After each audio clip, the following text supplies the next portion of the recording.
Hello friends, সবাই আশা করি ভালো আছো। সো বলছি আমি দুদিন আগে আমি 10 জোড়া মলি ফিশের অর্ডার করেছিলাম। আজ সকালে হঠাৎ উঠে দেখি মলি ফিশগুলো সব বাচ্চা দিয়েছে। দেখো দেখো দেখো, ভর্তি ভর্তি বেবি, কি সুইট লাগছে। আজকে হঠাৎ সকালে ঘুম থেকে উঠে দেখছি যে অ্যাকুরিয়ামে ছোট্ট ছোট্ট ছোট্ট ছোট্ট বেবি সব ঘুরে বেড়াচ্ছে।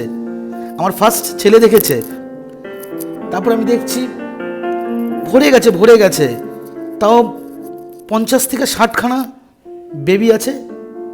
আমি তো একবার অবাক হয়ে গেলাম যে দুদিনের মধ্যে ফিশগুলো বেবি দিয়ে দিল। এখন কি করা যায়, এর সাথে রাখাও যাবে না।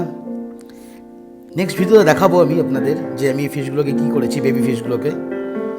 বাই দ্য ওয়ে, আমার আরও 4টে অ্যাকোরিয়াম আছে, নেক্সট ভিডিওতে আপনাদের সাথে শেয়ার করবো সেগুলো। দেখো কি কিউট লাগছে বেবিগুলো। Okay friends, by. সবাই ভালো থাকবেন, সুস্থ থাকবেন।